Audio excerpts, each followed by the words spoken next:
जय हिंद। चलिए आज हम देखने वाले हैं पत्र लेखन। ठीक है, पत्र लेखन एक बहुत इम्पोर्टेंट टॉपिक होती है, और जो पत्र लेखन में आज हम देखने वाले हैं वो 110% इम्पोर्टेंट है। ठीक है, आपको अपने जीवन में कभी न कभी इस पे आधारित आवेदन पत्र लिखना ही पड़ेगा। भारत में ऐसा कोई परिवार नहीं है, ऐसा कोई व्यक्ति ना हो, व्यस्त नहीं हो, जिसका किसी बैंक में अकाउंट ना हो, खाता ना हो। ठीक है, और कभी कोई प्रॉब्लम नहीं आई हो। पहली बात, कभी कभी आ जाता है कि एटीएम नहीं आता है, तो उस एटीएम कार्ड के लिए हमें आवेदन पत्र लिखना पड़ता है। कभी पासबुक खो जाते हैं तो उसके लिए हमें आवेदन पत्र लिखने पड़ते हैं। ठीक है, अनेक प्रॉब्लम आती है बैंक में, उसके लिए हमें आवेदन पत्र लिखने की आवश्यकता पड़ती है। हम अपने इस पत्र का जो उपयोग है अपने जीवन में, अपने रियल लाइफ में कभी न कभी यूज करना ही पड़ेगा। और एग्जाम में कैसे लिखते हैं अभी सीखेंगे। ठीक है, एग्जाम में और कैसे अपने रियल लाइफ में कभी कोई दिक्कत आती है बैंक में, तो उसमें जाके हम पत्र लिखेंगे। ठीक है, जैसे कि देखिए हम इस विषय में देख रहे हैं कि किसी बैंक के शाखा प्रबंधक को ऋण प्राप्ति के लिए आवेदन पत्र, हम एग्जाम के दृष्टि से देख रहे हैं कि एग्जाम में कैसे क्वेश्चन आते हैं और कैसे लिखा जाता है। ठीक है, एग्जाम में दिया जाता है कि आपको स्कॉलरशिप नहीं आ रही है, या आपको यूनिफॉर्म लेनी है, या आपको बुक वगैरह लेनी है, तो आपके पास पैसे नहीं है, तो आप बैंक से ऋण प्राप्त करने के लिए आप बैंक को आवेदन पत्र लिख रहे हैं। ठीक है, इस विषय पे या किसी किसान को वो सिचुएशन आपको एग्जामिनर देंगे, एग्जाम में जो आएगा उसके हिसाब से लिखेंगे। ठीक है, जैसे कि किसी एग्जाम में आ गया कि किसी किसान, कोई किसान है, उनका बारिश से उनका फसल बर्बाद हो गया। ठीक है, और फिर से उन्हें फसल उगाने के लिए पैसे की आवश्यकता होगी, और पैसे की आवश्यकता, उनके पास पैसे है नहीं, तो क्या करेंगे, किसी बैंक से लोन लेंगे।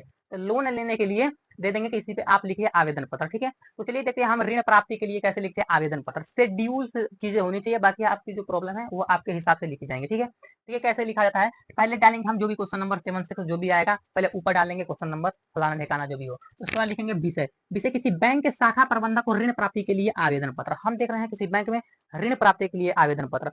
आपकी प्रॉब्लम जिस प्रकार से होगी उस प्रकार से आप लिख सकते हैं। ठीक है, सेवा में प्रबंधक Punjab national bank, Chauchaura Gorakhpur, bank का नाम स्टेट बैंक ऑफ इंडिया, कोई भी बैंक को लिख सकते हैं, बैंक का नाम अलग अलग। ठीक, उसके बाद लिखेंगे महोदय।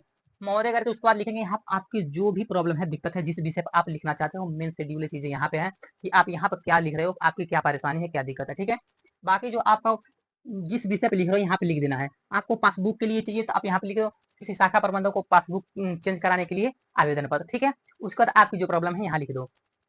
कैसे, सविनय निवेदन है कि वर्ष 2022 में दीनदयाल उपाध्याय विश्वविद्यालय से बीए की परीक्षा प्रथम श्रेणी से उत्तीर्ण करने के बाद अब तक मुझे कोई रोजगार प्राप्त नहीं हो सका है। मुझे ज्ञात हुआ है कि विभिन्न सरकारी ऋण योजनाओं के अंतर्गत आपका बैंक भी बेरोजगार युवकों को 50,000 रुपए तक की ऋण सुविधा प्रदान कर रही है। अतः इस संदर्भ में आवश्यक प्रपत्र आज भरवाकर मुझे भी उक्त राशि प्रदान करने की कृपा प्रदान करें। ठीक है, ऐसे लिखेंगे हम ऋण प्राप्ति के लिए पत्र। ठीक, एक बार फिर से देख लीजिए क्या है। पहले हम लिखेंगे विषय। विषय में किसी बैंक के शाखा प्रबंधक को ऋण प्राप्ति के लिए आवेदन पत्र। मुख्य रूप से हम ऋण प्राप्ति के लिए ही देख रहे हैं। अभी देखेंगे किसी अन्य टॉपिक को लिखना रहेगा तो कैसे लिखेंगे। ठीक है, किसी बैंक के शाखा प्रबंधक को ऋण प्राप्ति के लिए आवेदन पत्र। फिर से यहाँ लिखेंगे सेवा में, शेड्यूल ध्यान रखिएगा, एक बार लिख लीजिएगा, शेड्यूल आपको सही होनी चाहिए, उसके बाद आपको पता 110% राइट होगी। सेवा में फिर प्रबंधक पंजाब नेशनल बैंक, चौचौरा गोरखपुर महोदय।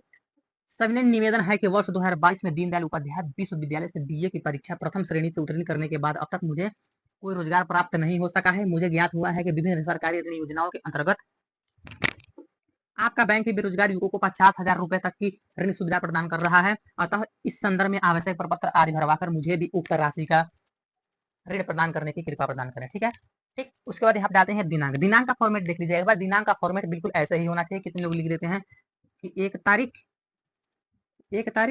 डाल देंगे, दूसरा महीना 2024। ठीक है, ये वाला गलत होता है, ऐसे नहीं लिखते हैं। ठीक, ऐसे हम दिनांक नहीं डालेंगे, दिनांक डालते हैं वो जैसे डालना है, दिनांक 16 जनवरी है 2025, तो ऐसे डालते हैं। ठीक, यहाँ पे आप नीचे अपना मोबाइल नंबर भी लिख सकते हैं। एग्जाम में आपको मोबाइल नंबर नहीं लिखना है। जब आप अपने रियल लाइफ में आपको जब कभी जरूरत हो बैंक में लिखने के लिए, तो आप यहाँ पे मोबाइल नंबर भी लिख सकते हैं। तो यहाँ पे डालेंगे प्रार्थी। प्रार्थी है आप, एग्जाम में लिखना है XY।